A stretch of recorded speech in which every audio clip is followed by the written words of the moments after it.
Hello friends, मैं हर्षा शुक्ला आप सभी लोगों का हर्षा क्लासेस में बहुत बहुत स्वागत करती हूं। और फ्रेंड्स, आज मैं यूपी डीएलएड सेकेंड सेमेस्टर के वर्तमान भारतीय समाज एवं प्रारंभिक शिक्षा से टॉप 25 बहुत ही ज़्यादा महत्वपूर्ण परीक्षा उपयोगी प्रश्न लेकर के हाजिर हुई हूं। और ये प्रश्न आपकी परीक्षा के लिए बहुत बहुत उपयोगी हैं, तो पूरा वीडियो ध्यान से देखेंगे। अगर अभी तक हर्षा क्लासेस को सब्सक्राइब नहीं किए हैं तो बेहतरीन प्रिपरेशन के लिए हर्षा क्लासेस को सब्सक्राइब करना और अपने सभी दोस्तों को शेयर करना ना भूलें। तो इसके अंतर्गत जो इससे पहले मैंने जितना क्वेश्चन 24 क्वेश्चन तक मैंने करा दिया है फ्रेंड्स, अब बात करते हैं क्वेश्चन नंबर 25 से। उपनयन संस्कार का अर्थ लिखिए। तो उपनयन संस्कार का अर्थ है बालक को शिक्षा हेतु अध्यापक के पास ले जाना। ध्यान दीजिए, उपनयन संस्कार का अर्थ होता है बालक को शिक्षा हेतु अध्यापक के पास ले जाना। नेक्स्ट क्वेश्चन नंबर 26 है, विद्या आरंभ संस्कार क्या है? तो 5 वर्ष की आयु में किसी शुभ दिन बच्चे का विद्या आरंभ संस्कार किया जाता है। यह संस्कार परिवार के किसी पुरोहित द्वारा कराया जाता था। बच्चे को स्नान कराकर नए वस्त्र पहनाकर कुल पुरोहित के सम्मुख प्रस्तुत किया जाता था।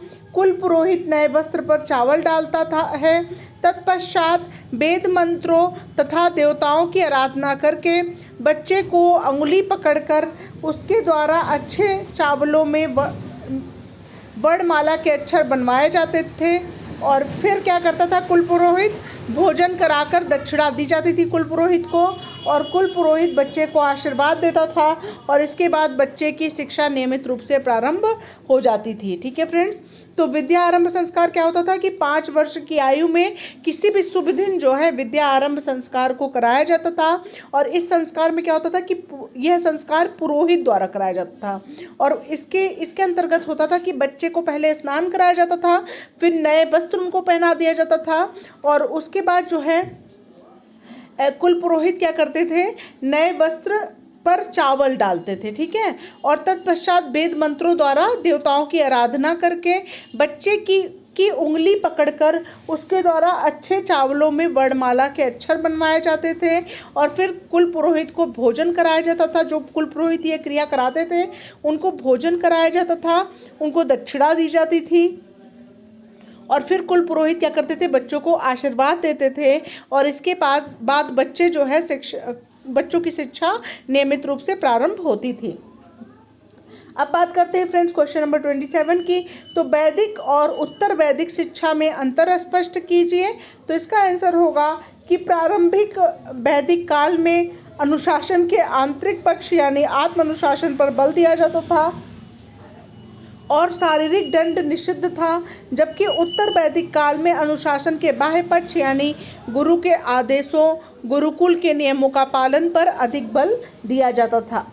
नेक्स्ट है फ्रेंड्स, प्रारंभिक वैदिक काल में सभी वर्ण के बच्चों को गुरुकुल में प्रवेश दिया जाता था, जबकि उत्तर वैदिक काल में शूद्र वर्ण के बच्चों को इस अधिकार से वंचित कर दिया गया था। ठीक है, नेक्स्ट आते हैं फ्रेंड्स, वैदिक काल में शिक्षा का माध्यम कौन सी भाषा थी? तो इसका आंसर होगा कि वैदिक काल में जो है शिक्षा का माध्यम संस्कृत भाषा थी। नेक्स्ट है फ्रेंड्स, बौद्धकालीन शिक्षा प्रणाली के अंतर्गत किन व्यक्तियों को शिक्षा से वंचित रखा गया? तो इसका आंसर होगा कि बौद्धकालीन शिक्षा प्रणाली में ऐसे बालकों को शिक्षा से वंचित रखा जाता था जो क्षय, कोढ़ या चर्म रोगों, जो संक्रामक रोगों की श्रेणी में आते हैं, से पीड़ित होते थे, तथा इसके अतिरिक्त सैनिक, राज्य के कर्मचारी और दासों के संघ में प्रवेश और शिक्षा से वंचित रखा गया। ठीक है, दासों के संघ को जो है प्रवेश करने और उनको शिक्षा देने से वंचित रखा गया था। ठीक है, नेक्स्ट है फ्रेंड्स, बौद्ध शिक्षा की 2 विशेषताओं का उल्लेख कीजिए।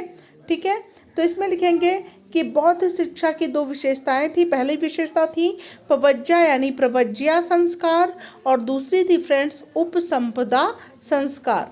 नेक्स्ट है फ्रेंड्स, बौद्धकालीन और वैदिक कालीन शिक्षा में क्या अंतर था, उसको लिखना है। तो पहला अंतर था कि वैदिक कालीन शिक्षा का माध्यम संस्कृत भाषा थी, जबकि बौद्ध काल में शिक्षा का माध्यम पाली या देसी भाषाएं थी। नेक्स्ट है फ्रेंड्स, वैदिक काल में उपनयन संस्कार के बाद प्रवेश होता था, जबकि बौद्ध काल में प्रवज्जा यानी प्रवज्या संस्कार के बाद प्रवेश होता था। नेक्स्ट है फ्रेंड्स, उपसंपदा संस्कार क्या है? बहुत ही अच्छा प्रश्न है। तो इसके आंसर में लिखेंगे कि उपसंपदा संस्कार बौद्ध शिक्षा का दूसरा संस्कार था। इसके पश्चात उच्च शिक्षा में प्रवेश मिलता था। 20 वर्ष की आयु के पश्चात यह संस्कार होता था। 10 विद्वान भिक्षुओं के समक्ष विद्यार्थी का कठिन परीक्षा के आधार पर निर्णय लेकर प्रवेश दिया जाता था। इस संस्कार के पश्चात श्रमण पूर्ण भिक्षुक जीवन भर या शिक्षा समाप्ति तक बना रहता था। ठीक है। नेक्स्ट है फ्रेंड्स, ब्रह्मचर्य से आप क्या समझते हैं? तो इसका आंसर होगा कि उपनयन संस्कार के पश्चात बालक द्विज कहलाने लगता है। इस संस्कार के समय बालक कोपीन, मेखला तथा हाथ में दंड धारण करता था। ध्यान दीजिएगा, इस संस्कार के बाद बालक क्या क्या धारण करता था? कोपीन, मेखला और हाथ में दंड धारण करता था। आचार्य उपनीत बालक से पूछता था, कस्य ब्रह्मचारी असि? ठीक है, अर्थात तुम किसके ब्रह्मचारी हो? ठीक है। बालक भवतः अर्थात आपका कहकर स्वयं को गुरु जी के प्रति समर्पित कर देता था। तत्पश्चात बालक अग्नि, इंद्र, सूर्य और सरस्वती आदि की वंदना करता, गायत्री मंत्र का उच्चारण करता। इसके बाद उसे यज्ञोपवीत धारण कराया जाता था। यज्ञोपवीत मतलब जनेऊ। ठीक है। उपनयन के बाद बालक ब्रह्मचारी या अंतरवासी कहलाने लगता था। ध्यान दीजिए, बहुत बढ़िया प्रश्न है सभी। नेक्स्ट है, बौद्ध युग में प्रवेश के समय बालक की आयु कितनी होती थी? तो इसका आंसर होगा कि बौद्ध युग में प्रवेश के समय बालक की आयु जो है 8 वर्ष होती थी। नेक्स्ट है फ्रेंड्स, बौद्धकालीन शिक्षा के 4 संस्थानों या केंद्रों के नाम बताइए, या कह सकते हैं कि बौद्धकालीन शिक्षा किन्हीं 2 विश्वविद्यालयों के नाम लिखिए। तो इसका आंसर होगा कि बौद्धकालीन शिक्षा के प्रमुख केंद्र यानी संस्थान निम्नलिखित हैं। पहला है तक्षशिला विश्वविद्यालय, दूसरा है विक्रमशिला विश्वविद्यालय, तीसरा है बल्लभी विश्वविद्यालय, चौथा है नालंदा विश्वविद्यालय। ठीक है, तो इसमें से कोई भी 2 आप लिख सकते हैं। 4 आप लर्न कर लीजिए, कभी 4 पूछता है एग्जाम में और कभी 2 पूछा जाता है। नेक्स्ट है फ्रेंड्स, बौद्धकालीन शिक्षा प्रणाली के अनुसार बालक शिक्षा प्रारंभ करने के समय किस मंत्र का उच्चारण करते थे? तो इसका आंसर होगा फ्रेंड्स कि बौद्ध शिक्षा प्रणाली में बालक शिक्षा प्रारंभ करते समय बुद्धम शरणम गच्छामि, धम्मम शरणम गच्छामि, संघम शरणम गच्छामि मंत्र का उच्चारण करता था। नेक्स्ट क्वेश्चन है फ्रेंड्स, क्वेश्चन नंबर 37, बौद्ध काल में किन जातियों को शिक्षा प्राप्त करने का अधिकार था? तो बौद्ध काल में चांडालों को छोड़कर सभी जातियों को शिक्षा प्राप्त करने का अधिकार था। नेक्स्ट है, बौद्ध काल में किन विषयों की शिक्षा दी जाती थी? तो बौद्ध काल के में अध्ययन के विषय थे बौद्ध धर्म, हिंदू धर्म, जैन धर्म, दर्शन शास्त्र, आध्यात्म विद्या, तर्कशास्त्र, संस्कृत, पाली नक्षत्र, फलगान विद्या यानी एस्ट्रोलॉजी, खगोल विज्ञान, औषधि विज्ञान, न्याय शास्त्र, राज्य व्यवस्था और प्रशासन आदि। नेक्स्ट है फ्रेंड्स, बौद्ध काल में किन किन व्यवसायों की शिक्षा दी जाती थी? तो बौद्ध काल में औषधि, कताई बुनाई, भविष्य कथन, कृषि, वाणिज्य, कुटीर उद्योग, पशुपालन आदि व्यवसायों की शिक्षा दी जाती थी। नेक्स्ट है फ्रेंड्स, बौद्ध काल में किन शिक्षण विधियों का प्रयोग में लाया जाता था?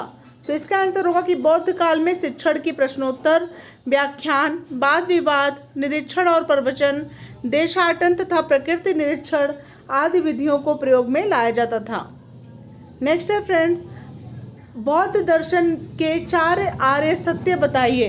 तो इसका आंसर होगा कि बौद्ध दर्शन के 4 आर्य सत्य हैं। पहला सत्य है संसार दुखमय है, दूसरा है इन दुखों से छुटकारा संभव है, तीसरा है सांसारिक दुखों से छुटकारा प्राप्त करना ही निर्वाण है, चौथा है निर्वाण प्राप्ति के लिए जप तप करना व्यर्थ है, मनुष्य मात्र के लिए के प्रति कल्याण की भावना से ही इसकी प्राप्ति हो सकती है। नेक्स्ट क्वेश्चन है फ्रेंड्स, बौद्ध धर्म में निर्वाण प्राप्ति के लिए अष्टांगिक मार्ग कौन कौन से थे? तो इसका आंसर होगा कि बौद्ध धर्म में निर्वाण प्राप्ति के लिए अष्टांगिक मार्ग थे। पहला है सम्यक दृष्टि, दूसरा है सम्यक संकल्प, तीसरा है सम्यक कर्मांत, चौथा है सम्यक वाक, पांचवा है सम्यक आजीव, छठा है सम्यक व्यायाम, सातवां है सम्यक स्मृति, आठवां है सम्यक समाधि। ठीक है। नेक्स्ट है प्रवज्या संस्कार का शाब्दिक अर्थ क्या है? तो इसका आंसर होगा प्रवज्या संस्कार का शाब्दिक अर्थ है बाहर जाना। नेक्स्ट क्वेश्चन है उपसंपदा संस्कार बौद्ध संघ में कम से कम कितने भिक्षुओं के समक्ष होता था? तो इसका आंसर होगा कि उपसंपदा संस्कार बौद्ध संघ में कम से कम 10 भिक्षुओं के समक्ष होता था। अब बात करते हैं फ्रेंड्स नेक्स्ट क्वेश्चन की। मध्यकालीन भारतीय शिक्षा को किस रूप में जाना जाता है? तो इसका आंसर होगा कि मध्यकालीन भारतीय शिक्षा को मुस्लिम कालीन शिक्षा के रूप में जाना जाता है।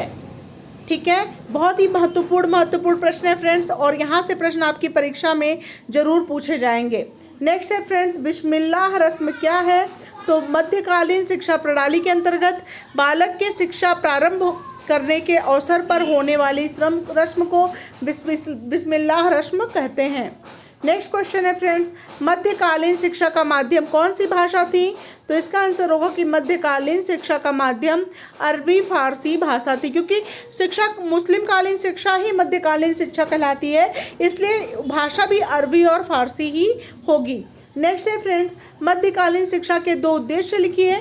तो पहला उद्देश्य था ज्ञानार्जन करना और दूसरा उद्देश्य था इस्लाम धर्म का प्रचार प्रसार करना। तो ये रहे फ्रेंड्स टॉप 25 बहुत ही ज़्यादा महत्वपूर्ण परीक्षा उपयोगी प्रश्न। अगर आप लोग को मेरा प्रयास अच्छा लग रहा है तो वीडियो को ढेर सारा शेयर करें, चैनल को जरूर सब्सक्राइब कर लें बेहतरीन प्रिपरेशन के लिए। मिलते हैं नेक्स्ट वीडियो के साथ, तब तक के लिए thank you so much friends, thanks for watching my video.